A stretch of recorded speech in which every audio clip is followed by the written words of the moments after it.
இது வந்து சண்டேயோட மெனுக்கெலாம் chicken கிரேவிக்காக chicken gravy செய்கிறதுக்காக இருந்துச்சு. பிரியாணி கொஞ்சம் வேணும் எங்கள் நாத்தனார் கேட்டதுக்காக, ஸோ அவங்களுக்காக பிரியாணி சிக்கன் பிரியாணி.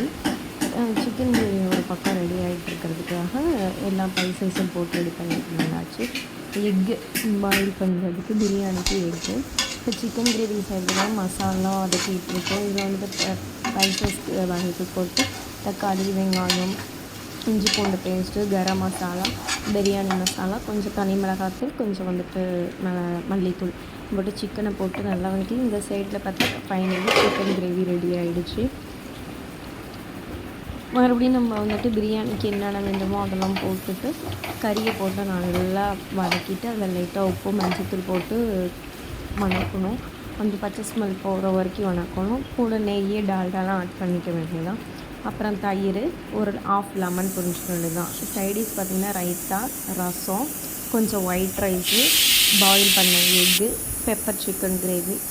ஃபைனலி பிரியாணி வந்து விசில் விட்டு எடுத்ததுக்கப்புறம் இந்த மாதிரி தான் இருந்தது. எங்கள் அப்பா என் தம்பி வரனால ஸோ எல்லாத்துக்கும் சேர்த்து பிரியாணி பண்ணிடலான்னு சொல்லிவிட்டு சிக்கன் பிரியாணி, சிக்கன் கிரேவி, ரசம், எக்கு வச்சாச்சு. ரைத்தா டாடி மட்டும் சாப்பிடுவாருக்காக அவருக்கு மட்டும் ரைத்தா வச்சுக்கிட்டாச்சு. சிக்கன் பிரியாணி குக்கர் ஓப்பன் பண்ணோடனே நல்ல வாசம் வந்துச்சு. அப்புறம் மீன் கொஞ்சம் எடுத்தோம். பாப்லெட்டு மீன் எடுத்து ஃப்ரை பண்ணுறதுக்கு மீன் குழம்பு, தலை, வால் பீஸு இதெல்லாம் போட்டு மீன் குழம்பு வச்சாச்சு. ஈவினிங் டைம் போய் கொய்யாக்காய் மரத்தில் நிறையா இருக்கவும் கொய்யாக்காவும் லெமனும் பறிச்சிட்டு வந்தாச்சு.